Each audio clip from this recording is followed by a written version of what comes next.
till then others are joining, so let me take a quick revision of whatever we have studied in last class. ठीक है, तो उससे पहले मेरे को थोड़ा सा जानना है कि आप लोगों को क्या सबको समझ आ रहा है या नहीं आ रहा है. Good morning Vidyasagar, good morning everyone.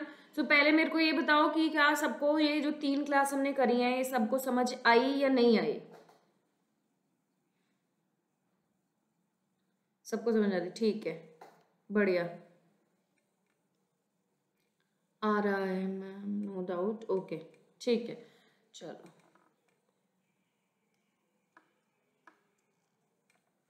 ठीक है, तो मतलब सबको समझ आ रहा है जो ये 3 क्लास करी है ना. तो एक बार ना थोड़ा सा क्विक रिवीजन ले लेते हैं जो भी हमने करा होगा. ठीक है, तो उसका हम लोग एक क्विक रिवीजन ले लेते हैं.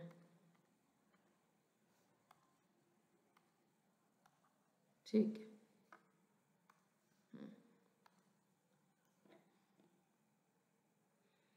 ठीक है, ठीक है, बढ़िया. ठीक है, तो कल ना मैंने आपको ऑर्डर सिखाया था और हमने सीखा था कि ऑर्डर कैसे निकालते हैं. तो मैंने आपको बताया था कि 2 टाइप के रिएक्शंस होंगे, एक एलिमेंट्री रिएक्शन और एक कॉम्प्लेक्स रिएक्शन. ठीक है, तो एलिमेंट्री रिएक्शन में जो भी स्टोइचियोमेट्रिक कोफिशिएंट होगा, सम ऑफ स्टोइचियोमेट्रिक कोफिशिएंट, वो किसके बराबर होगा, ऑर्डर के. और एलिमेंट्री रिएक्शन वो रिएक्शन है जिसमें हम लोग बोलते हैं कि रिएक्शन सिर्फ एक ही स्टेप में कंप्लीट होती है. क्लियर. फिर हमने कॉम्प्लेक्स रिएक्शन पढ़ी थी. कॉम्प्लेक्स रिएक्शंस वो रिएक्शन है जिनको हम लोग बोलते हैं जो मोर देन 1 स्टेप में कंप्लीट होती हैं, जो एक से ज्यादा स्टेप में कंप्लीट होती हैं. तो इन कॉम्प्लेक्स रिएक्शन में जो रेट है, रेट कैसे निकालते हैं, रेट हम लोग निकालते हैं विद द स्लोएस्ट स्टेप. और मैंने आपको बताया था ये स्लोएस्ट स्टेप हमारे पास कहलाता है, slowest step is called as rate determining step, RDS. Clear. तो जो हमारे पास स्लो स्टेप होगा उससे हम लोग किसी भी रिएक्शन का रेट निकालेंगे.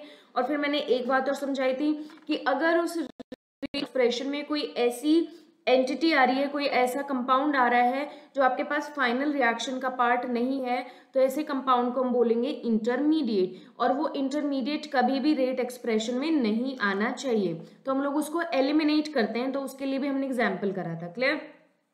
तो अभी ना कुछ एग्जाम्पल्स हैं, तो क्विकली हम लोग एग्जाम्पल्स कर लेते हैं. पहला क्वेश्चन है क्वेश्चन नंबर 1. ठीक है, तो जल्दी से इसको सॉल्व करो. ये करने के बाद 4 क्वेश्चंस हैं ये, इसके बाद फिर मैं आपको आगे पढ़ाऊंगी. ठीक है, तो start doing this. Question number 1, how will you solve it. Read this question. I am giving you 2 minutes time. 2 minute more than enough है, तो 2 मिनट का टाइम है आप लोगों के पास. जल्दी से करो, मैंने टाइमर ऑन कर लिया है फोन में. ठीक है, तो टाइमर ऑन हो गया है. Read this question, start doing it, और मेरे को बताओ कि कौन सा करेक्ट ऑप्शन होगा. ठीक है, तो एवरीबडी डू इट फास्ट.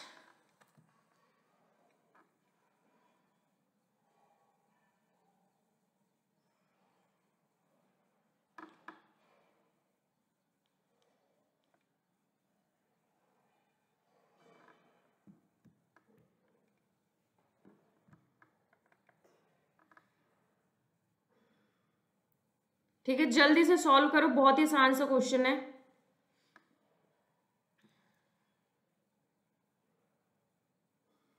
तो फिर मैं तरीका बताऊंगी आपको कैसे करना है होगा ये. ठीक है, जल्दी से करो इसको. तो ये 4 क्वेश्चन है, फिर मैं आपको आगे टॉपिक पढ़ाऊंगी इसमें.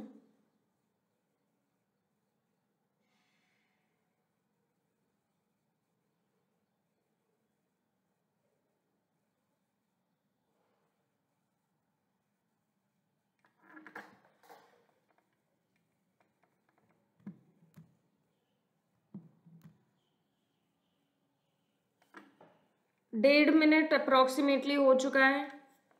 40 सेकेंड्स हो रहा है आपके पास. Okay, I got 1 answer from Nandita. Nandita Goyal, आप कौन हो, रागिनी हो?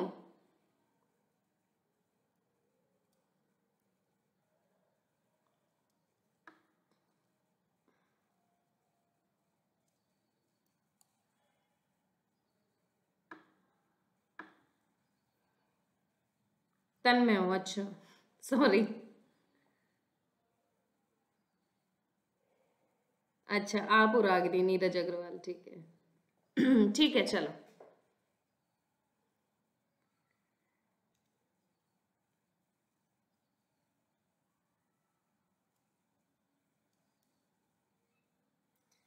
ठीक है, तो 2 लोगों के आंसर आए हैं बी, तो बाकियों के देखते हैं क्या आंसर रहता है।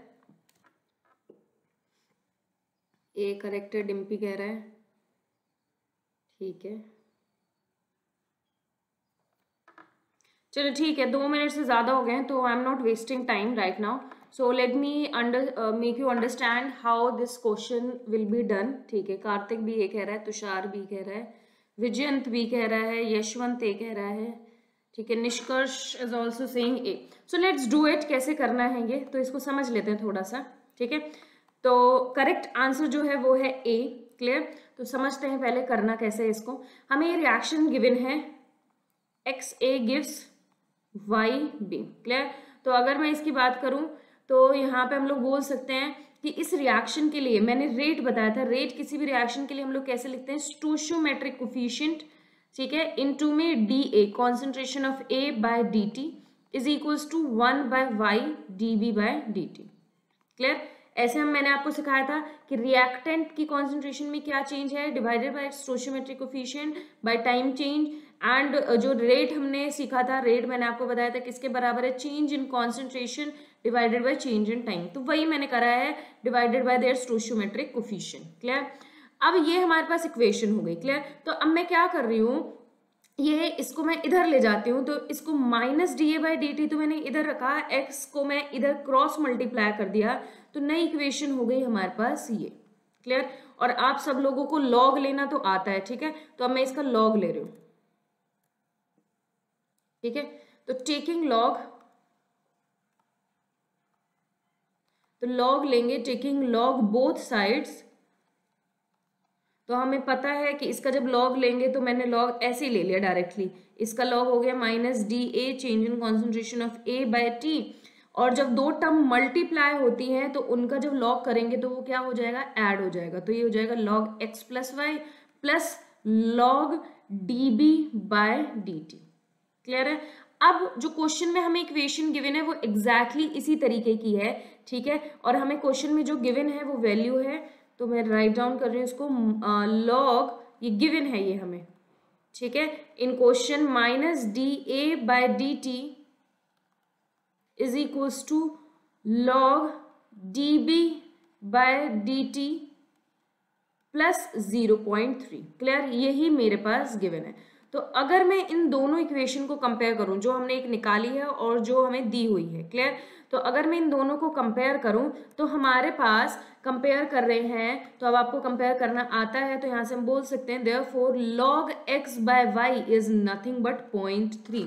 अगर आपको याद हो तो 0.3 log 2 की वैल्यू 0.3 आती है, तो इसको हम लोग लिख सकते हैं log x by y is nothing but 2 by 1 is equals to 0.3। तो यहाँ से हमारे पास क्या हो गया, x बाय वाई किसके बराबर हो गया, 2 बाय 1 x2 y1। क्लियर है भाई सबको, ये इतना बहुत आसान है।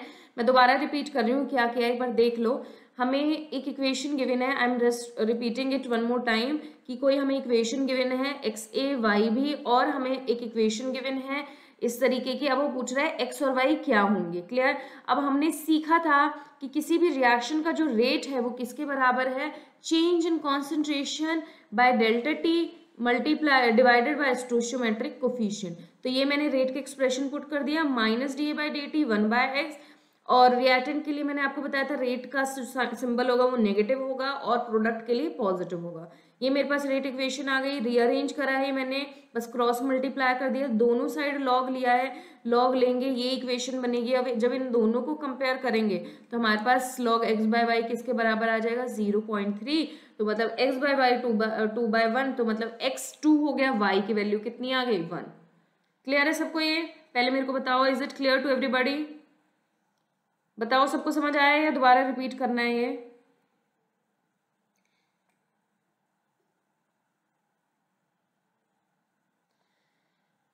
कर लिया भाई, जल्दी से बताओ कि समझ आया। ठीक है,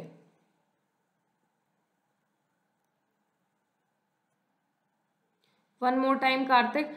कार्तिक देखो, हमें ना ये इक्वेशन गिवन है, हमें एक रिएक्शन गिवन है और एक इक्वेशन गिवन है, उसके कॉरस्पॉन्डिंग इक्वेशन हमें ये दे रखी है ठीक है। तो अब हमने क्या करा है, रेट के एक्सप्रेशन में तो हमें दिमाग लगा के सोचना है कि ये इक्वेशन आएगी कैसे, log minus D by D T. जैसे ये देखते हैं हम लोग ना minus D by D t, तो मेरे दिमाग में एक पिक्चर बन जाती है कि हाँ ये तो हम लोग किसके लिए यूज कर रहे थे, रेट के लिए, ये भी किसके लिए यूज किया गया था, रेट के लिए।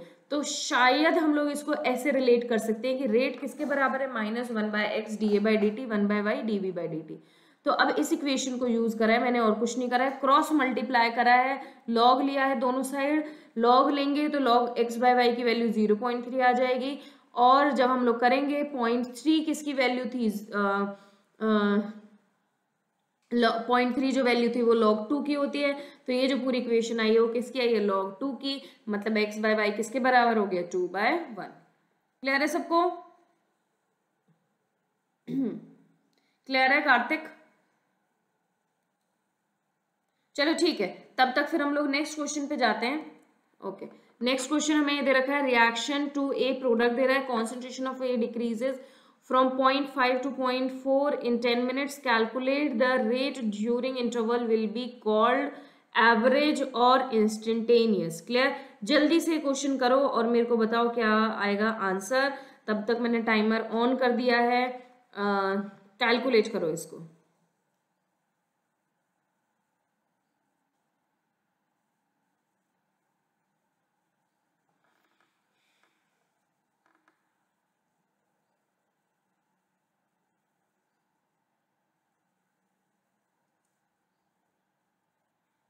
ठीक, तो एक आंसर आ गया है मेरे पास।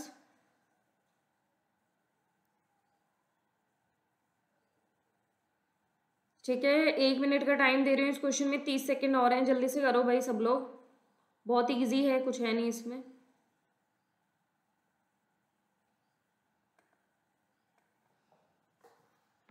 बाकी लोग Kapil is saying instantaneous, okay, बाकियों के क्या आंसर्स हैं?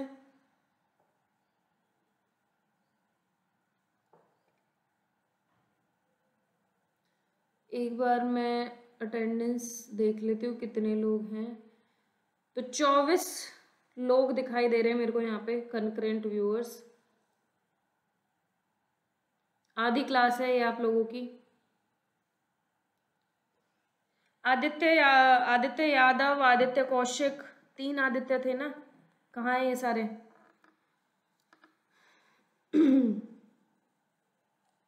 यशवंत, वैभव और मोहम्मद कैफ कह रहे हैं एवरेज होगा। ठीक, ये आदित्य यादव, आदित्य कौशिक और तीसरा कौन था, नॉर्मल आदित्य, कहाँ पे हैं तीनों? जल्दी से रिप्लाई करो।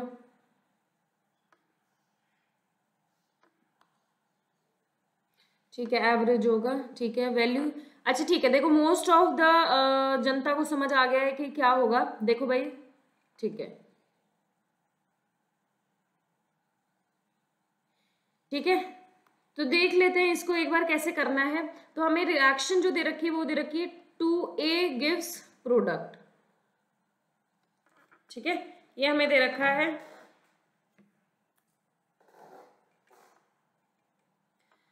2A gives product. अब पहली चीज इसने पूछा है कि calculate the rate during this interval. पहले रेट ही निकाल देते हैं, फिर हम बताएंगे कि रेट एवरेज है, इंस्टेंटेनियस है, और ऐसे क्वेश्चन को कैसे करा जाएगा। तो रेट का फॉर्मूला मैंने आपको बताया था कि किसके बराबर हो जाएगा, -1/2 DA, change in concentration of A by change in time. Clear? तो -1/2 कितनी कॉन्सेंट्रेशन चेंज हो रही है, 0.5 से कहाँ पे जा रहा है, फाइनल माइनस इनिशियल करते हैं तो फाइनल, तो हम लोग जब भी चेंज निकालते हैं तो हम लोग क्या करते हैं, फाइनल माइनस इनिशियल 0.5, ये इनिशियल थी 0.5 थी, इनिशियल कितना चेंज हुआ है 0.4, डिवाइडेड बाय टाइम कितना ले रहे हैं हम लोग, 10 मिनट्स में कितना चेंज आ रहा है। तो जब ये वैल्यू सॉल्व करोगे, ये कितनी वैल्यू हो जाएगी, 0.1 डिवाइडेड बाय 20, तो ये आंसर कम्स, देखो ये नेगेटिव आने वाला है, नेगेटिव यहाँ आएगा, नेगेटिव ऑलरेडी है, तो वैल्यू फाइनली क्या आ जाएगी, पॉजिटिव। तो आपके पास आंसर आ जाएगा 5 × 10⁻³ यूनिट क्या होगी इसकी, मोलैरिटी पर मिनट, क्योंकि यूनिट किस में, टाइम किस में दे रखा है, मिनट में। क्लियर? पहली चीज रेट हमने निकाल लिया।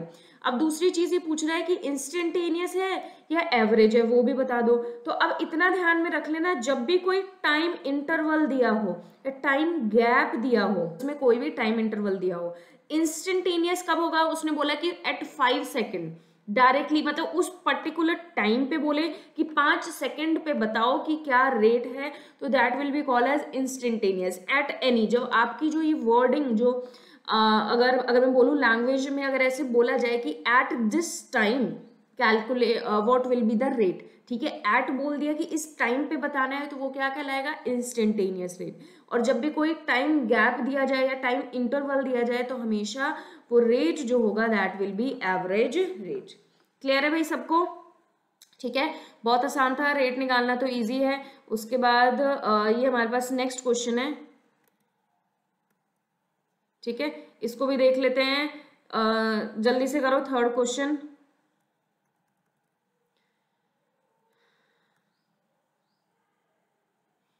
Read this one and start doing it.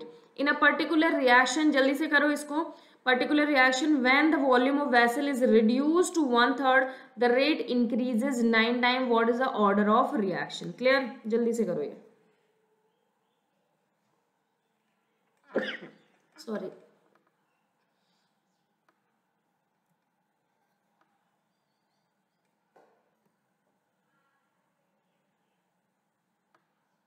Just a second. हाँ, करो भाई सब लोग। हिमांशु नहीं आया है, कोई बता सकते हो कौन कौन लोग नहीं हैं? क्योंकि मुझे जो लिस्ट दिखाई दे रही है इसमें, क्योंकि 24 ही लोग हैं, मतलब आधी क्लास नहीं है, तो ये बड़ी बुरी बात है। 26 व्यूअर्स हो गए हैं अभी। ठीक है, एक आंसर आ गया वैभव का, चलो बढ़िया। कार्तिक का भी आ गया आंसर।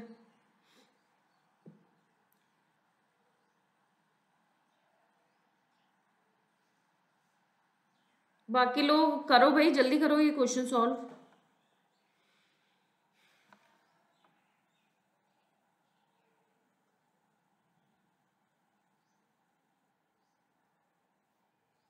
बाकियों का क्या आंसर है?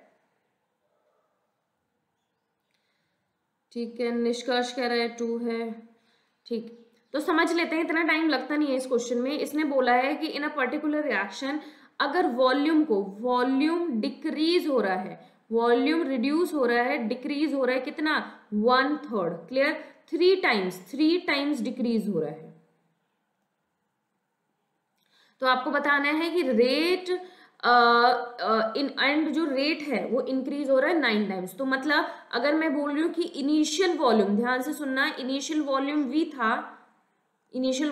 था, तो फाइनल वॉल्यूम डिक्रीज होने के बाद कितना हो जाएगा, कितने टाइम्स डिक्रीज हो रहा है, 3 टाइम्स डिक्रीज हो रहा है, तो मतलब V/3। ठीक है, फाइनल वॉल्यूम की वैल्यू ये हो गई। इसी तरीके से इनिशियल रेट अगर मैं कंसिडर करूं R था, तो फाइनल रेट कितना हो जाएगा, क्योंकि इसने बोला है कितने टाइम्स इंक्रीज हो रहा है रेट, 9 टाइम्स, तो ये कितनी वैल्यू हो गई, 9R। क्लियर है सबको? तो एक छोटी सी बात बोली है इसने, जो एक्सप्लेन करा है, उसने जो हमें कंडीशन गिवन है कि वॉल्यूम डिक्रीज हो रहा है 3 टाइम्स और रेट इंक्रीज हो रहा है 9 टाइम्स। क्लियर? तो ये हमें कंडीशन गिवन है। तो यहाँ से मैं बोल सकती हूँ कि इनिशियल रेट की जो वैल्यू होगी ये किसके बराबर होगी, रेट हमने पढ़ा था किसके बराबर होता है, K concentration of reactant raise to power n क्या है हमारे पास, this is nothing but order. Clear? और हमें ये भी पता है इनिशियल रेट को मैंने ये माना है R, ठीक है, फाइनल रेट हमने ले लिया R' हो गया। ठीक है, तो ये मैंने R ले लिया, इनिशियल रेट R है, फाइनल रेट किसके बराबर है, R' मान लिया। क्लियर? तो कॉन्सेंट्रेशन आपको पता है मोल्स अपॉन वॉल्यूम होते हैं ये n। ठीक है, तो ये मेरे पास इनिशियल रेट की वैल्यू हो गई। क्लियर है भाई सबको? ठीक है, तो यहाँ से मैंने आइडिया लगा लिया कि मेरे को क्या दिया हुआ है इन्होंने, कि वॉल्यूम 3 टाइम डिक्रीज हो रहा है, रेट 9 टाइम्स इंक्रीज हो रहा है, तो जो रेट का एक्सप्रेशन हो गया, बिकॉज हम कॉन्सेंट्रेशन के टर्म्स में पढ़ते हैं और कॉन्सेंट्रेशन सबको पता है मोल्स बाय वॉल्यूम, ये हो गया। इसी तरीके से अगर फाइनल रेट में निकालू, फाइनल रेट किसके बराबर है, R'। क्लियर? तो ये किसके बराबर हो जाएगा, नई कॉन्सेंट्रेशन डिवाइडेड बाय नया वॉल्यूम की पावर n क्या है, ये ऑर्डर है। क्लियर है सबको? अब मुझे पता है R' is nothing but 9R। Clear है? K को मैंने K ही रखा। कॉन्सेंट्रेशन की अगर मैं बात करूं तो ये मेरे पास n बाय v कितनी वैल्यू थी, फाइनल वॉल्यूम कितना है v/3, तो मैंने वैल्यू पुट कर दी v/3, इधर चला गया बाय n। अगर आप इन दोनों इक्वेशंस को कंपेयर करोगे, ठीक है, या इसको ही कंपेयर कर लो, तो यहाँ से मेरे पास कितनी वैल्यू हो जाएगी, ध्यान से देखना, 9r is equals to k, ठीक है, ये कितनी वैल्यू होगी 3/n की पावर n/v। तो अगर मैं बोल रही हूँ इनिशियल रेट से अगर मैं इसको कंपेयर करूँ तो n कितना आएगा मेरे पास, यहाँ से n की वैल्यू आएगी 2, क्योंकि ये 9, क्योंकि अगर मुझे इसको इसके बराबर करना है, अगर मैं इन दोनों को कंपेयर करूं तो ये तभी पॉसिबल है, सेकंड इक्वेशन फर्स्ट के बराबर तभी आएगी जब n की वैल्यू कितनी होगी 2। तो यहाँ से हम सीधा सीधा बोल सकते हैं कि इस रिएक्शन का जो ऑर्डर हो गया वो कितना हो गया 2। क्लियर? मैं अगेन एक्सप्लेन कर रही हूँ इसको, हमें क्वेश्चन में गिवन था कि वॉल्यूम 3 टाइम्स डिक्रीज हो रहा है, रेट 9 टाइम्स इंक्रीज हो रहा है। क्लियर? तो ऑर्डर बताना है हमें, तो हमने इनिशियल रेट कर लिया, फाइनल रेट कर दिया। अगर मैं फर्स्ट और सेकंड को कंपेयर करूं तो n की वैल्यू कितनी आएगी, इसके लिए 2 आएगी। क्लियर है सबको? ठीक है, डिवाइड कर सकते हो आप इसको, तो डिवाइड करोगे, यहाँ पे एक चीज मिस हो गई, ये n नहीं आएगी इसकी पावर, तो फर्स्ट और सेकंड को अगर आप डिवाइड करोगे तो आप कर लेना डिवाइड, तो मेरे पास ये कितना आ जाएगा 9 इज इक्वल्स टू 3 की पावर n, बाकी सब तो कट गया, ये कट गया, ये कट गया, ठीक है, r से r कट गया, तो यहाँ से ये वैल्यू आ जाएगी, और दिस इज ओनली पॉसिबल जब n क्या है 2 के बराबर है। क्लियर है भाई सबको? समझ आया ये? बताओ भाई, इतना समझ आया? जल्दी से आंसर करो, मेरे को जल्दी से रिप्लाई करो।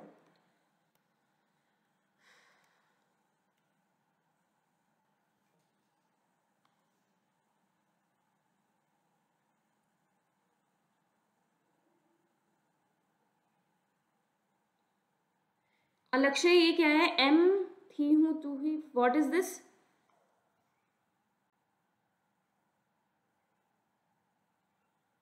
ठीक है, सबको क्लियर है ये? ठीक है, तो अब ना आगे बढ़ते हैं। तो हमें जो नेक्स्ट टॉपिक पढ़ना है इसके लिए वो पढ़ना है हमें integrated rate law expression. Integrated rate law expression. Clear? अभी जो भी हम लोग पढ़ रहे थे उसको हम लोग बोलते हैं डिफरेंशियल फॉर्म, अब हमें पढ़नी है इंटीग्रेटेड फॉर्म। क्लियर? तो मैं आपको एक बार बता देती हूँ कि इंटीग्रेटेड क्या होगा, डिफरेंशियल क्या होगा, कैसे हम इसको करेंगे। ठीक है, तो नेक्स्ट जो टॉपिक आता है that is integrated rate law expression. ठीक है, तो इसको समझ लेते हैं जरा। तो हमने जो ये फॉर्म पढ़ी थी कि रेट किसके बराबर है, रेट किसके बराबर है कि किसी की भी कॉन्सेंट्रेशन की पावर क्या होगी n क्या था हमारे पास, ऑर्डर था। क्लियर? और रेट को मैंने ये भी बताया था, it is equals to minus dA/dt। कोई भी रिएक्टेंट है, मैंने ले लिया A रिएक्टेंट है, क्या बना रहा है, प्रोडक्ट बना रहा है। क्लियर? तो माइनस dA/dt के कॉन्सेंट्रेशन की पावर, कॉन्सेंट्रेशन एक ही कॉन्सेंट्रेशन ले लेते हैं हम लोग, कॉन्सेंट्रेशन की पावर क्या हो गया n। तो यहाँ पे जो ये टर्म्स यूज हो रही है, कौन सी टर्म्स है, डिफरेंशियल। तो ये इक्वेशन कहलाएगी differential rate law equation, differential rate law. Clear? तो हमने डिफरेंशियल रेट लॉ पढ़ा था, तो ये जो इक्वेशन है this is called as differential rate law. अब हम पढ़ेंगे इंटीग्रेटेड रेट लॉ क्या है। अब क्योंकि देखो अगर मैं इसको इंटीग्रेट करूं इस इक्वेशन को, तो देखो इंटीग्रेटेड इक्वेशन हमारे पास इसी से ही आ जाएगी via integrating this equation. Differential को अगर इंटीग्रेट करोगे तो आपके पास इंटीग्रेटेड रेट लॉ एक्सप्रेशन हो जाएगा। बट हमें एक वैल्यू की जरूरत होगी विच इज n की वैल्यू क्या है। तो अगर n चेंज होगा तो ये वैल्यूज भी चेंज होती जाएंगी। ठीक है, तो अब हमारे सिलेबस में जो है वो n की डिफरेंट वैल्यूज लेनी है। n क्या था हमारे पास, ऑर्डर था। क्लियर? तो अगर n की वैल्यू 0 हो, ध्यान से सुनना, इफ n इक्वल्स टू 0 तो वो हमारे पास क्या कहलाएगा, जीरो ऑर्डर। ठीक है, इसीलिए हम लोग पहला केस पढ़ रहे हैं, जीरो ऑर्डर रिएक्शन। ठीक है, तो पहला हम लोग निकालेंगे। हमारे सिलेबस में ना तीन टाइप के हमें इंटीग्रेटेड रेट एक्सप्रेशन पढ़ने, zero order, first order and second order. Clear? तो पहली डिफरेंशियल इक्वेशन निकालना शुरू करते हैं फॉर जीरो ऑर्डर रिएक्शन। तो जीरो ऑर्डर में जो ऑर्डर होगा वो किसके बराबर हो जाएगा, मेरे पास 0 हो जाएगा। क्लियर? ठीक है भाई, इतना समझ आया? तो अब मैं क्या करती हूँ, एक एक इक्वेशन लेके चलते हैं और इंटीग्रेटेड निकालते हैं। क्लियर? फिर हमें इसके ग्राफ्स भी पढ़ने हैं, हाफ लाइफ भी पढ़नी है, तो थोड़ा थोड़ा धीरे धीरे हम लोग इसको इम्प्रूव करते हैं। क्लियर? तो अब मैंने क्या करा, जीरो ऑर्डर निकालना है, तो मैंने कंसिडर कर ली कोई रिएक्शन है, रिएक्शन मैंने ले लिया कि ए किस में कन्वर्ट हो रहा है, प्रोडक्ट में कन्वर्ट हो रहा है। ए क्या है, रिएक्टेंट, रिएक्टेंट किस में कन्वर्ट हो रहा है, प्रोडक्ट, और मैंने इसको मान लिया लेट दिस रिएक्शन, क्योंकि मैंने आपको बताया था कि किसी भी रिएक्शन को देख के हम नहीं आइडिया लगा सकते कि रिएक्शन जीरो ऑर्डर है, फर्स्ट ऑर्डर है, क्या है। तो मैंने माना है कि let this reaction is zero order. Clear? तो ये कौन सी रिएक्शन है, जीरो ऑर्डर की रिएक्शन है। क्लियर? अब हमने ये सारी चीजें करी थी जब केमिकल काइनेटिक्स जब हमने केमिकल इक्विलिब्रियम मैंने आपको पढ़ाया था कि अगर टाइम जीरो है, टाइम जीरो है मतलब रिएक्शन शुरू नहीं हुई है, तो उस टाइम पे मैंने माना कि ए की कॉन्सेंट्रेशन कितनी है, ए नॉट, और प्रोडक्ट की क्या होगी उस टाइम पे, जीरो, प्रोडक्ट नहीं बना होगा। क्लियर? तो हम लोग क्या कर रहे हैं कि ए की कॉन्सेंट्रेशन टाइम जीरो पे कितनी है, ए नोट है, प्रोडक्ट क्या होगा उस टाइम पे, जीरो होगा। क्लियर? नेक्स्ट टाइम टी की अगर मैं बात करूं, टाइम टी मतलब ए नॉट माइनस, इसमें से हम लोग क्या करते हैं कि कुछ घटा है, वो कितना घटा है, एक्स है, ठीक है, और प्रोडक्ट कितना बनेगा, एक्स बनेगा। क्लियर? इतना सबको आता है, ये हमने करना सीखा था। ए से प्रोडक्ट कन्वर्ट हो रहा है टाइम जीरो पे, ये ए जीरो मान लिया, ए नॉट बोलते हैं इसको। टाइम टी पे इसमें से रिएक्टेंट्स कम होते जाएंगे और प्रोडक्ट बढ़ता जाएगा, रिएक्टेंट कम होगा, प्रोडक्ट बढ़ता जाएगा। Clear? A not minus x, और ये क्या है, एक्स है। क्लियर? अब भाई ये एवरीबडी, इसमें कोई मजाक नहीं होना चाहिए कमेंट बॉक्स में, नोबडी कमेंट लाइक दिस, पढ़ लो सीरियसली, ठीक है। ए नॉट माइनस एक्स, एक्स हो जाएगा। क्लियर? ये मैंने मान लिया कि जो ए नॉट माइनस एक्स है इसकी वैल्यू, क्योंकि ये टाइम टी पे है तो जीरो पे ए नॉट मानी है, और टाइम टी पे ये वैल्यू मैंने क्या मान ली, ए टी मान ली। तो this A not minus x is nothing but, इसको मैंने सपोज कर लिया कि this is equals to A t. Clear है? इतना समझ में आया? अब देखो मुझे करना क्या है, अब सबको पता है कि हमने रेट एक्सप्रेशन पढ़ा था, रेट लॉ, तो हमने पढ़ा है रेट लॉ क्या कहता है हमारे पास, rate expression, rate is equals to A, क्योंकि जीरो ऑर्डर है, रिएक्टेंट की पावर कितनी हो जाएगी, अभी जीरो हो जाएगी, जीरो ऑर्डर है, तो ऐसे इसको लिख सकते हैं, रेट इज इक्वल्स टू के, ए की पावर कितना हो गया, जीरो हो जाएगा।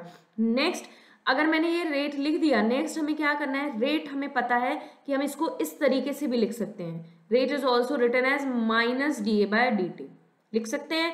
तो ये मेरे पास नई इक्वेशन आएगी, के किसी की भी पावर जीरो हो तो वो टर्म क्या बन जाती है, वन, किसी की भी पावर जीरो हो तो वो टर्म क्या होगी, वन। तो यहाँ से मेरे पास एक नया एक्सप्रेशन आएगा, क्रॉस मल्टीप्लाई कर देती हूँ इसको, तो मेरे पास क्या हो जाएगी वैल्यू, डी ए किसके बराबर हो गया, के डी टी। क्लियर? और नेगेटिव में इधर ले गई, d A is equal to minus k d t. अब हमें क्या करना है, नेक्स्ट सिर्फ इसका इंटीग्रेशन करना है। क्लियर?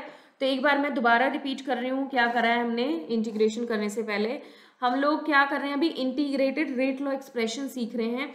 तो मैंने इंटीग्रेटेड रेट लॉ एक्सप्रेशन क्या होता है वो आपको बताया है। दो तरीके के रेट लॉ एक्सप्रेशन हम लोग पढ़ते हैं, एक डिफरेंशियल और एक इंटीग्रेटेड। डिफरेंशियल फॉर्म जब ये minus D A by D t ले रहे हैं तो this is called as differential form. Clear? Integrated पढ़ना है तो हमें इस इक्वेशन को जो लिखी है डिफरेंशियल, इसको इंटीग्रेट करना पड़ेगा। अब तो क्या फॉर्मूला आएगा वो सिर्फ किसकी वैल्यू पे डिपेंड करेगा, एन की वैल्यू पे। तो अब मैं डिफरेंट एग्जांपल ले रही हूँ by taking different values of N. Clear? तो पहली वैल्यू ली एन की वैल्यू जब जीरो हो, तो अगर ऑर्डर जीरो हो गया तो ऐसी रिएक्शन कहलाएंगी जीरो ऑर्डर रिएक्शन। क्लियर? तो मैंने एक रिएक्शन कंसिडर करी है, रिएक्शन है मेरे पास ये, ए से मुझे मिल रहा है product, A is giving you product and this is a zero order reaction.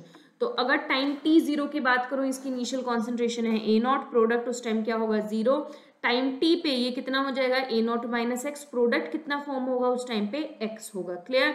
ये ए नॉट माइनस एक्स को मैंने मान लिया है किसके बराबर, is nothing but A T के बराबर है। क्लियर है भाई सबको? तो अब यहाँ से जो रेट का एक्सप्रेशन है, तो जीरो ऑर्डर रेट हमने पढ़ा था, रेट किसके बराबर है, ये मैं यहाँ पे साइड में लिख देती हूँ, रेट हमने पढ़ा था किसके बराबर है, के कॉन्सेंट्रेशन की पावर ऑर्डर। ठीक है? तो अब कॉन्सेंट्रेशन किसका ले रहे हैं हम लोग, रिएक्टेंट का, उसकी पावर कितनी हो जाएगी, जीरो।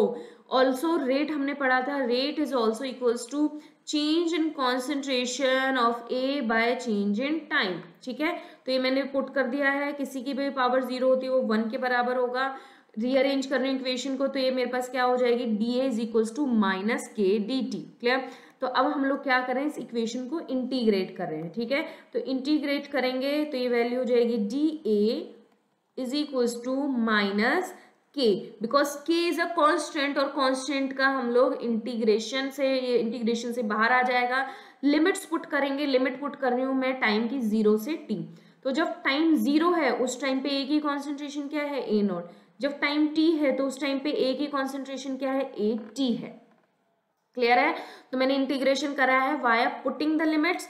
लिमिट्स क्या पुट करी है, टाइम की 0 से t। जब 0 है टाइम तो a है a नॉट, जब t है टाइम तो a है किसके बराबर, a t के बराबर। क्लियर। अब आपको पता है इसका इंटीग्रेशन क्या होगा, dA का इंटीग्रेशन या dx का इंटीग्रेशन किसके बराबर आता है, x। अगर लिमिट्स हो तो अकॉर्डिंगली जो भी यहाँ पे लिमिट्स होंगी a b उनको हम लोग पुट कर देंगे। ठीक है, तो ये किसके बराबर हो जाएगा, a लिमिट्स है a नॉट से a t minus k d T का भी इसी तरीके से कितना आ जाएगा, t लिमिट्स है 0 से t। वैल्यूज पुट करेंगे तो ये कितनी हो जाएगी, A t minus A not is equals to minus के टी। तो यहाँ से हम इसको और रीअरेंज कर सकते हैं, तो ए टी किसके बराबर हो जाएगा, ए नॉट माइनस के टी। ये जो इक्वेशन आई है this is called as integrated rate law expression. This is called as integrated rate law for zero order. ठीक है, तो ये कहलाएगा मेरे पास integrated rate law for zero order. पहले मुझे बताओ ये इतना समझ आया या नहीं आया। मैं एक बार इसको स्क्रॉल कर रही हूँ ऊपर, तो यहाँ से आप देख सकते हो। तो एक बार इसको रीडिंग करो and just let me know whether you got this one और नॉट। ठीक है, मैं आगे मूव कर रही हूँ, ये यहाँ से शुरू करते हैं। ठीक है, यहाँ से मेन शुरू है। जल्दी से मुझे बताओ कि ये समझ आया या नहीं आया। क्लियर। फिर हम लोग इसके ग्राफ्स पढ़ेंगे।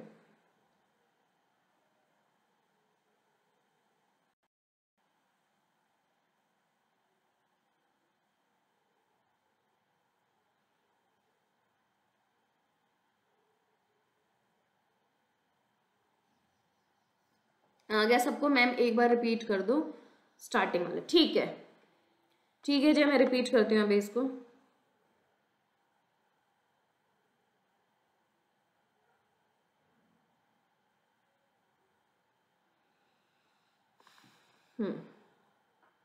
ठीक है, सिंपल हमने क्या करा है, कुछ नहीं करा। अगर सबको आ गया एक बार और इसको कर लेते हैं। तो आज की क्लास में मैं जीरो ऑर्डर ही करेंगे हम लोग। ठीक है, कल फर्स्ट ऑर्डर और सेकंड ऑर्डर करेंगे। क्लियर। तो जीरो ऑर्डर रिएक्शन, और आज मैं आपको होमवर्क देने वाली हूँ। होमवर्क मैं अभी अनाउंस कर दूंगी थोड़ी देर में। ठीक है, मैं एक बार नरेंद्र अवस्थी के क्वेश्चंस देख लेती हूँ। ठीक है, तो zero order reaction, zero order reaction, तो मैंने एक रिएक्शन ले ली, ए से प्रोडक्ट बन रहा है। कितना प्रोडक्ट क्या है हमारे पास, ये रिएक्शन जीरो ऑर्डर है। टाइम टी ये हमने पढ़ा हुआ है कि कैसे करते हैं हम लोग। जब इनिशियल टाइम है ए नॉट, प्रोडक्ट की कॉन्सेंट्रेशन होगी 0 क्योंकि रिएक्शन शुरू नहीं हुई है। ए टी टाइम टी पे मैंने कॉन्सेंट्रेशन ए टी होगा बची हुई कॉन्सेंट्रेशन कितनी है, इसको हम लोग लिख सकते हैं ए नॉट माइनस एक्स। प्रोडक्ट कितना बनेगा उस टाइम पे, एक्स बनेगा। अब आप सबको पता है कि रेट किसके बराबर होता है, रेट इज इक्वल टू के कॉन्सेंट्रेशन की पावर एन। एन कितना दे रखा है, 0 दे रखा है। वैल्यूज मैंने यहाँ पे पुट कर दी हैं, तो यहाँ से मेरे पास नया एक्सप्रेशन आ जाएगा minus D A by D T is equals to k. और यहाँ से हम बोल सकते हैं डी ए किसके बराबर हो जाएगा, माइनस के डी टी। बस उस इक्वेशन को इंटीग्रेट करा है और कुछ नहीं करा है। क्लियर। तो ये हमारे पास इक्वेशन हो गई। ठीक है, अब ध्यान से सुन लो, यहाँ पे मैं टर्म्स लिख देती हूँ। एटी क्या है, A t is concentration of A at time t. T time पे ए की कॉन्सेंट्रेशन, ए नॉट क्या है, ये क्या हो जाएगी, initial concentration of reactant, initial concentration of A. K क्या है हमारे पास, रेट कांस्टेंट है, और टी क्या है हमारे पास, यहाँ पे टाइम है। क्लियर है सबको इतना, ये हो जाएगा।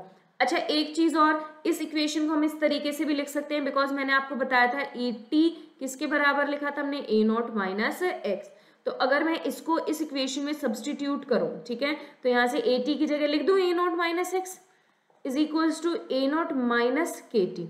ए नॉट से ए नॉट कैंसिल, एक्स किसके बराबर हो जाएगा, के टी के बराबर हो जाएगा।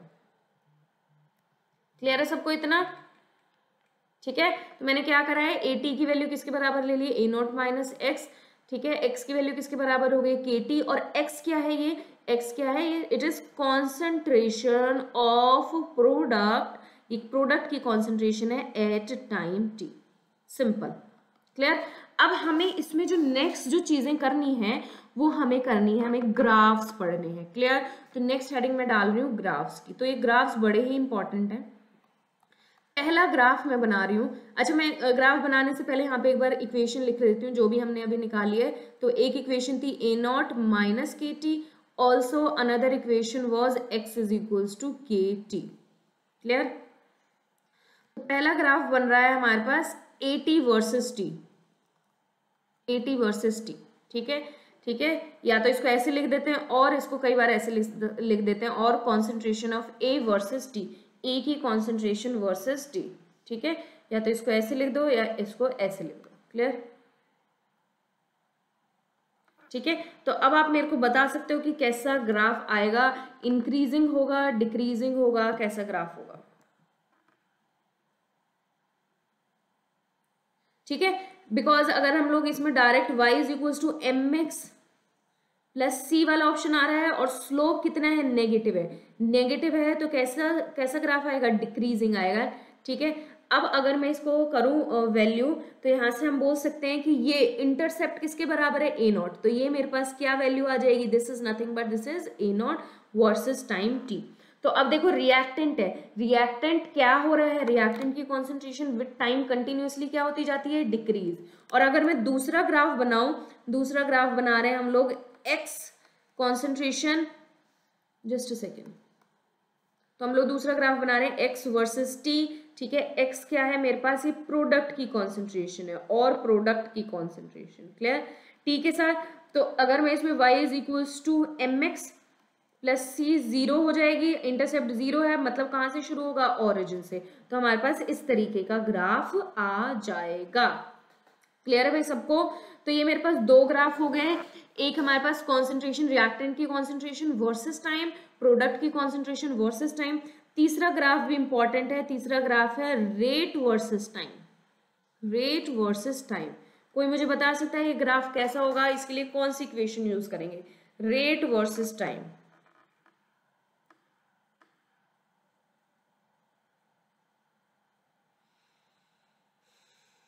रेट वर्सेस टाइम का कौन सा ग्राफ होगा, चलो मैं ये बता देती हूँ। तो रेट हमने पढ़ा था, रेट किसके बराबर है, के कॉन्सेंट्रेशन ऑफ ए की पावर जीरो, जीरो ऑर्डर है तो जीरो हो जाएगा, तो rate for zero order is equals to k.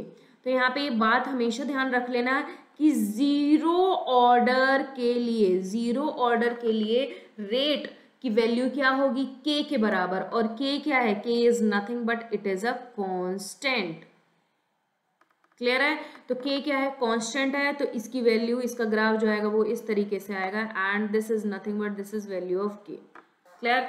तो यहाँ से हम बोल सकते हैं कि रेट जीरो ऑर्डर के लिए रेट क्या होगा, टाइम चेंज होता रहेगा लेकिन रेट की वैल्यू क्या हो गई, कांस्टेंट, ठीक है। तो rate is a constant term for zero order reaction, zero order के लिए रेट टाइम पे डिपेंड नहीं करेगा, क्लियर है भाई सबको, रेट कांस्टेंट रहेगा।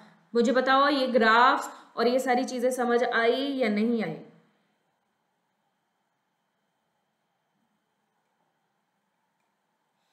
जल्दी से बताओ, आ गया, ठीक है।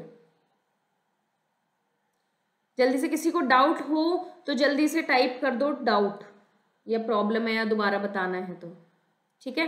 तो बहुत ही आसान आसान से हैं। तो आज की क्लास में ये इक्वेशन हमें याद रखनी है। तो जीरो ऑर्डर के लिए क्या इक्वेशन आई है, ए टी किसके बराबर हो गया है, ए नॉट माइनस के टी। एक बार 31 व्यूअर हो गए हैं अभी, ये 9-10 लोग जो गायब हैं। सौरभ आया आज, सौरभ कहाँ है, सौरभ नहीं है, आदित्य रावत नहीं है, हिमांशु नहीं है, ठीक है।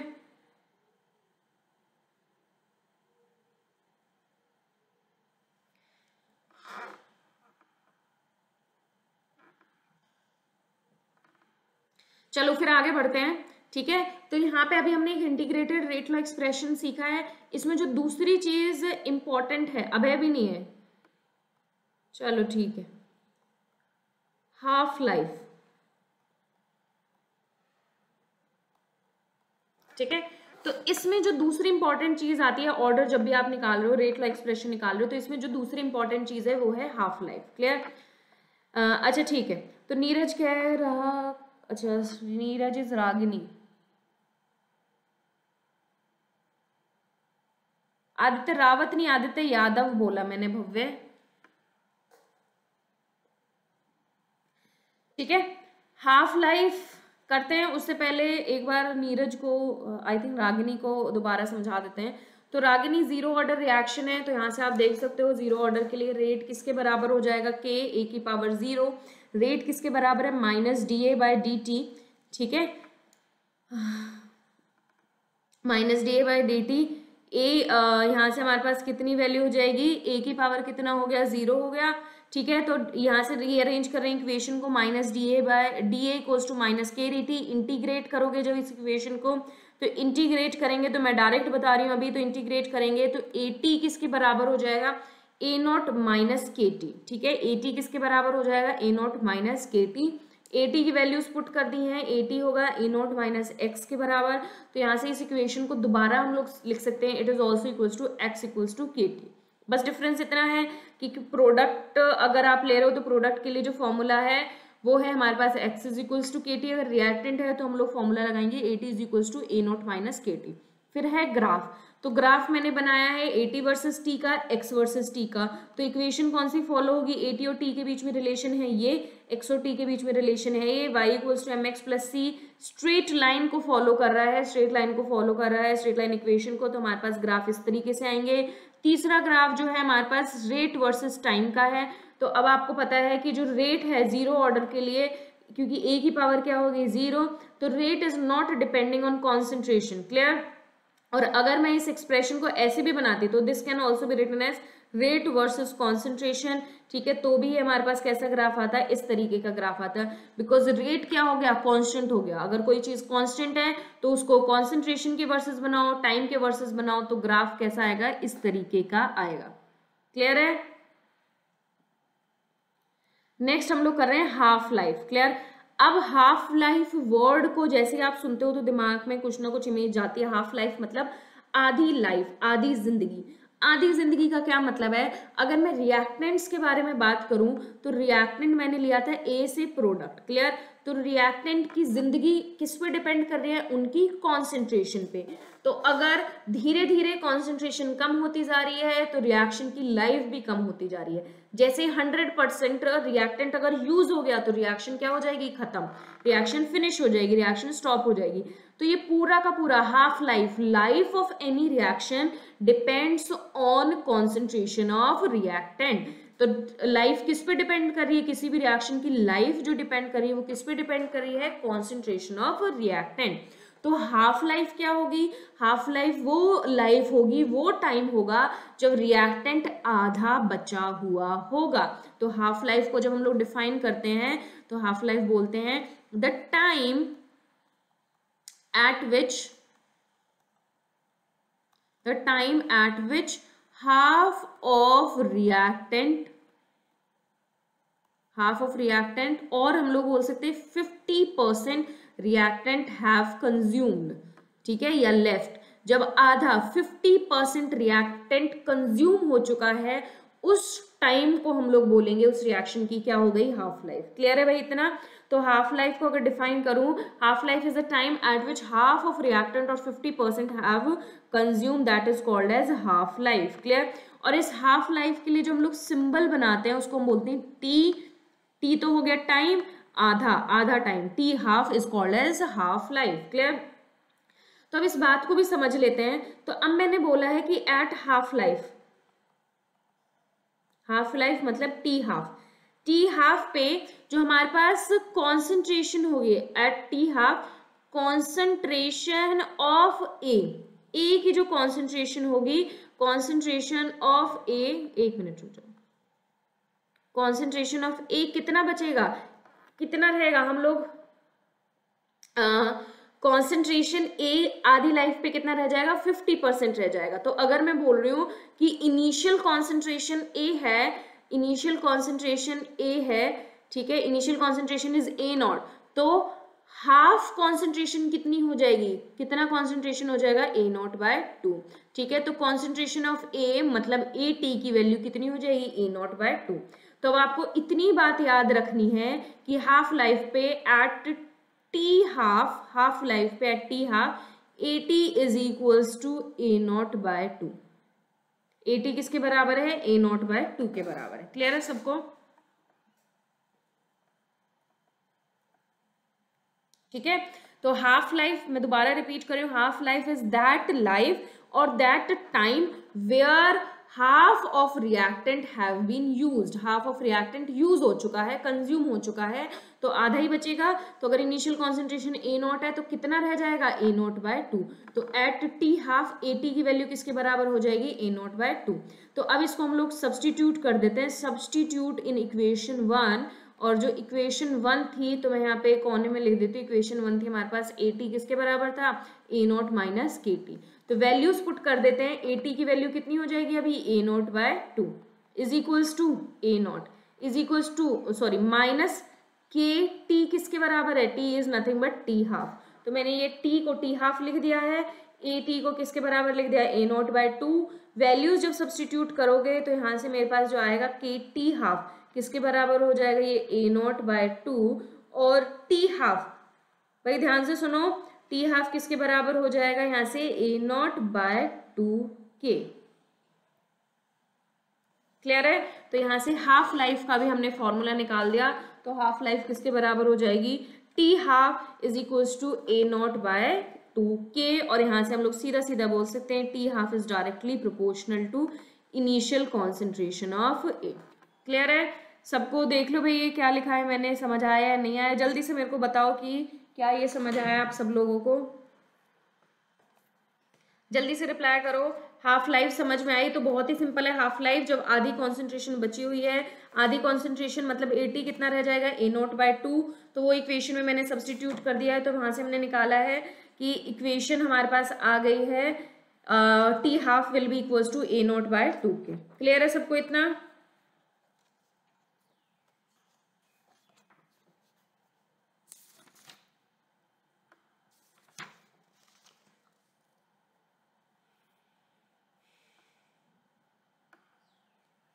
और अगर मैं आपसे बोलूं टी हाफ और ए नॉट की अगर आपको ग्राफ बनाना है, if I will say draw a graph of T half and A not, तो कैसा ग्राफ आएगा?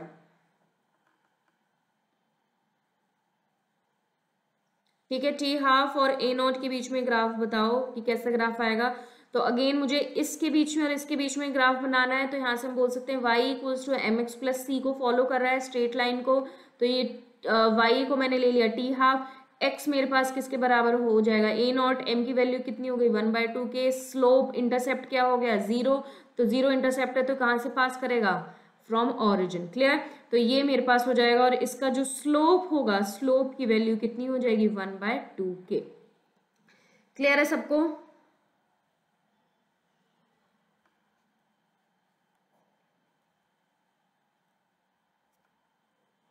ठीक है, तो अभी ना एक दो चीजें और देख लेते हैं। तो हमें यहाँ से तो 5 मिनट बचे हैं, तो 5 मिनट में एक और चीज मैं आपको समझा देती हूँ। ठीक है, तो हमने सीखा था अभी, ध्यान से सुनना, ए प्रोडक्ट बना रहा है, ए से प्रोडक्ट बन रहा है, ध्यान से सुनना भाई, इसको इंपॉर्टेंट बातें हैं, फर्स्ट में लिख रही हूँ इसको। तो यहाँ से अगर ये 0 ऑर्डर है, ठीक है, तो ये सारा मैं 0 ऑर्डर के लिख रही हूँ, फॉर 0 ऑर्डर। ठीक है, तो मेरे पास एक्सप्रेशन आया है A T is equals to A not minus के टी। क्लियर है? अब दूसरा ध्यान रखना, अगर ए की जगह मैंने क्या ले लिया, 2a ले लिया, 2a स्टोइशियोमेट्री चेंज करती, तो क्या एक्सप्रेशन यही रहेगा या चेंज होगा?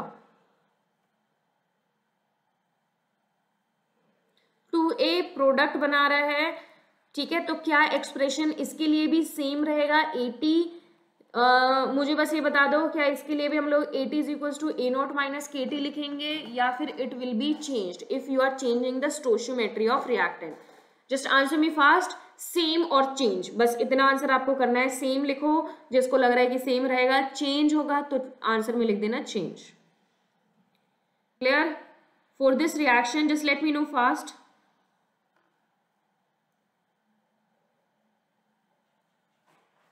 ठीक है, आगे जल्दी जल्दी रिप्लाई करो।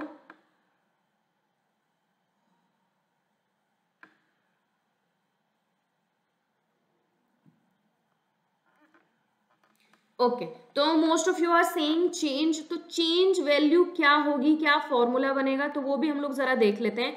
ठीक है, तो इसको शुरू से शुरू करना होगा। तो ये एग्जाम्पल बता दिया है, उसके बाद आप डायरेक्ट लिख सकते हो। अगर आपको यहाँ पे स्टोइचियोमेट्री कुछ और भी दे दी तो हम लोग कैसे करेंगे। ठीक है, तो एक बार जल्दी से लिख लेते हैं, देख लेते हैं भाई इसको। तो आपको पता है, तो इसका एक्सप्रेशन कैफ सेम नहीं रहेगा, it will B change. Clear, तो लेट्स अंडरस्टैंड दिस वन। तो अभी यहाँ पे मैं बोल रही हूँ 2a प्रोडक्ट बना रहा है। ठीक है, तो अब यहाँ से मेरे को पता है कि जो रेट है, रेट का एक्सप्रेशन मैंने लिखा था k a की पावर 0, और रेट को हम लोग लिखते हैं is equals to minus da/dt। Clear, लेकिन जब भी आप रेट लिख रहे हो तो स्टोइचियोमेट्री भी इन्वॉल्व होगी, तो फॉर्मूला बनेगा -1/2 da/dt। क्लियर है, तो यहाँ पे ये फॉर्मूला हो जाएगा -1/2 da/dt। k a की पावर क्या हो गई 0, किसी की पावर 0 है तो वैल्यू कितनी होगी 1। तो यहाँ से मैं बोल सकती हूँ, तो डी ए किसके बराबर हो जाएगा, इसको क्रॉस मल्टीप्लाई कर दिया, किसके बराबर हो जाएगा -2k/dt। और अब इसका इंटीग्रेशन करेंगे, तो ऑन इंटीग्रेशन, गाइस ध्यान से सुनना, ऑन इंटीग्रेशन तो हमारे पास वैल्यू क्या हो जाएगी, इंटीग्रेट करा है इसको डी ए को is equals to -2k, because ये कांस्टेंट है, 2 भी कांस्टेंट है, ये भी कांस्टेंट है, a नॉट से a t लिमिट रख दी, तो इंटीग्रेट करेंगे तो वैल्यू क्या हो जाएगी, a t minus a naught is equals to -2kt। तो यहाँ से मेरे पास क्या वैल्यू आएगी, a t किसके बराबर हो जाएगा, a नॉट -2kt। क्लियर है, तो ये सेम नहीं रहेगा, इसको मैं काट रही हूँ यहाँ से, सेम नहीं रहेगा, इट विल बी चेंज। और क्या चेंज आएगा कि जो एक KT है उसके आगे स्टोइचियोमेट्री लग जाएगी। क्लियर है, तो देख लो भाई, दोबारा सेम तरीका मैंने यूज करा है, 2a प्रोडक्ट निकाला है, रेट का एक्सप्रेशन हमारे पास k a की पावर 0 है, बस यहाँ से थोड़ा सा चेंज आ जाएगा, बिकॉज रेट में हमें स्टोइचियोमेट्री इन्वॉल्व करनी होती है। तो जब भी एक्सप्रेशन लिखोगे at is equals to a naught -2kt, तो कहीं पे कोई चेंज नहीं आएगा, बस जो kt वाली टर्म है उसके आगे वो स्टोइचियोमेट्री मल्टीप्लाई हो जाएगी। फॉर एग्जाम्पल, थर्ड एग्जाम्पल मैं लेती हूँ, अगर मेरे को ये दिया हुआ है 3/4a किस में कन्वर्ट हो रहा है, प्रोडक्ट में, 3/4a प्रोडक्ट में कन्वर्ट हो रहा है, तो क्या एक्सप्रेशन होगा, तो डायरेक्टली अब हम लोग लिख सकते हैं। तो मैंने बताया जो भी स्टोइचियोमेट्री है वो किसके आगे आ जाएगा, kt। तो सिंपल फॉर्मूला हमने पढ़ा था, सिंपल के लिए a नॉट माइनस kt था, तो अभी हमारे पास क्या फॉर्मूला हो जाएगा, 3/4 अगर स्टोइचियोमेट्री है तो a naught minus 3/4kt। Clear है भाई सबको, तो जो भी स्टोइचियोमेट्री में है वो हम लोग हमेशा kt के आगे लिख देंगे। प्लीज मेरे को बताओ इतना समझ आया या नहीं आया।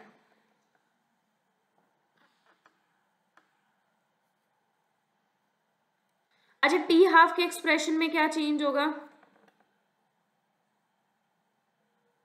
टी हाफ में क्या चेंज आएगा, टी हाफ का एक्सप्रेशन निकालो, ऊपर वाले केस के लिए और नीचे वाले केस के लिए टी हाफ का एक्सप्रेशन निकालो जल्दी से।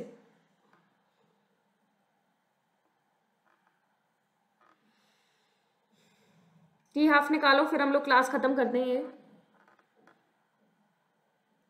तो मैंने आपको बताया था at T half A t किसके बराबर हो जाएगा, a नॉट बाय 2 के बराबर। तो वैल्यूज यहाँ पुट कर देती हूँ, ध्यान से सुनना, इस इक्वेशन में पुट कर रही हूँ। तो अभी मुझे पता है ए टी किसके बराबर है, a नॉट माइनस 2kt। तो ए टी की वैल्यू कितनी लिख दी, a naught by 2 is equals to a naught minus 2kt half. Clear, तो यहाँ से जब सॉल्व करोगे तो यहाँ से हम बोल सकते हैं 2kt हाफ किसके बराबर हो जाएगा, a नॉट बाय 2, और t हाफ किसके बराबर हो जाएगा, a naught bye 4k। Clear है भाई सबको, तो अकॉर्डिंगली इसमें भी चेंजेस आएंगे टी हाफ में। इसका टी हाफ क्या होगा, कोई बता सकते हो, तो वही हमें करना है। तो यहाँ से हमने एक ट्रिक निकाल ली है, तो टी हाफ में भी हम लोग यही करेंगे, क्योंकि जो मैंने सिंपल टी हाफ पढ़ा था, सिंपल टी हाफ था a नॉट बाय 2k, यही था। तो a नॉट बाय 2k तो हम लोग वैसे ही रखते हैं, और नीचे k के साथ क्या मल्टीप्लाई होगी, स्टोइचियोमेट्री। तो इसकी स्टोइचियोमेट्री क्या है, 3/4, तो 3/4 मैंने यहाँ लिख दिया। क्लियर, तो मेरे पास फॉर्मूला क्या हो जाएगा, 4a नॉट बाय 6k, और 2a0/3k। क्लियर है भाई सबको इतना? तो अगर स्टोशियोमेट्री, क्योंकि ना जेई में आई थिंक 2 साल पहले ऐसा क्वेश्चन आया था, क्योंकि हमारी जो हैबिट होती है वो हमारी हैबिट होती है डायरेक्ट फॉर्मूला याद करने की, ठीक है। तो हमने डायरेक्ट हम लोग यही फॉर्मूला याद करते हैं कि AT किसके बराबर है, A0 माइनस KT। क्लियर? तो जब भी क्वेश्चन आता है तो हम लोग इसको इग्नोर कर देते हैं, इसको इग्नोर कर देते हैं कि स्टोशियोमेट्री क्या है या नहीं। इसके लिए भी हम लोग सेम फॉर्मूला लगा देते हैं, AT is equal to A0 minus KT। तो वहां पे शुरू होती हैं गलतियां। तो ये जेई में 2 साल पहले क्वेश्चन आया था इसी तरीके का काइनेटिक्स का, जिसमें स्टोशियोमेट्री इन्वॉल्व करी हुई थी। तो बहुत सारे बच्चों ने ये सिंपल फॉर्मूला लगाया था which will not be used. तो आपको ध्यान रखना है अगर स्टोशियोमेट्री इन्वॉल्व है तो ये डायरेक्ट फॉर्मूला नहीं लगाएंगे, वो स्टोशियोमेट्री किससे मल्टीप्लाई हो जाएगी, के वाली टर्म से। तो ये फॉर्मूला हो जाएगा ये, और इसका जो टी हाफ का फॉर्मूला होगा वो किसके बराबर हो जाएगा, A0/2k, और k के साथ मल्टीप्लाई करेंगे स्टोशियोमेट्री, तो फॉर्मूला बिकम्स A0/6k। तो मेरे को ये बताओ भाई सब लोग, क्या इतना समझ आया? जीरो ऑर्डर की रिएक्शन जो आज हमने करी है ये समझ आई विद ग्राफ समझ आए सबको? ठीक है, तो अभी मैं थोड़ी देर में हाफ एन आवर में मैं आपको ये भेज दूंगी इसकी PDF, तो सब लोग नोट डाउन कर लो। और अगेन मैं आज भी दोबारा कह रही हूँ कि ये दोबारा रिपीट नहीं होगा लेक्चर। कर रहे हो ठीक है, नहीं कर रहे हो तो अपना देख लेना कि आगे कैसे करना है, ठीक है, क्योंकि क्लास में रिपीट नहीं होगा। ठीक है, तो यहाँ पे जितना हो रहा है उसको ढंग से करो, ठीक है। और आज मैं आपको होमवर्क भी दूंगी काइनेटिक्स का। और उससे पहले मैं एक बात आप लोगों से पूछना चाहती हूँ कि जो मैंने आपको स्कूल में होमवर्क दिया था कि सॉल्यूशन के नरेंद्र अवस्थी करनी है, वो कितने लोगों ने करी है? नरेंद्र अवस्थी ऑफ सॉल्यूशन,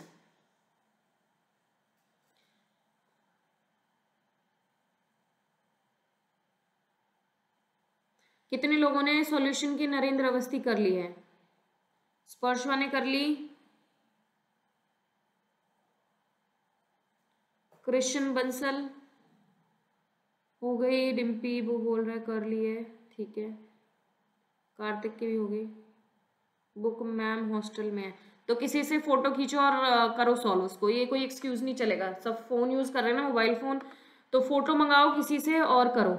नेहा बोल रही है 80 क्वेश्चन हो गए हैं, ठीक है, कुछ क्वेश्चन बचे हैं। ओमजीत हो गई मैं, तो मैं अभी 1-2 दिन में उसके डाउट्स लेने वाली हूँ, तो मैं आपको आज ही मैसेज कर दूंगी कि कब डाउट्स लेने हैं ऑफ दिस सॉल्यूशन चैप्टर। और आज मैं आपको होमवर्क दूंगी काइनेटिक्स का, तो जल्दी से जल्दी सॉल्यूशन खत्म कर लो नरेंद्र अवस्थी का, और आज काइनेटिक्स के मैं देखती हूँ कि अभी आप कितने क्वेश्चन कर पाओगे। अच्छा ठीक है, वो जो क्वेश्चन है वो मैं कल की क्लास में डिस्कस करती हूँ स्पर्शवा।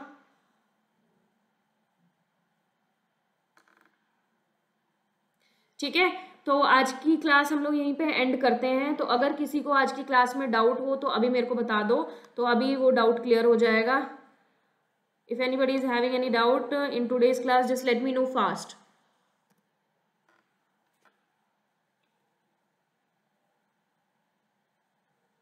ठीक है, आज की क्लास में कोई डाउट है किसी को किसी भी टॉपिक में? Girls and boys you can ask right now.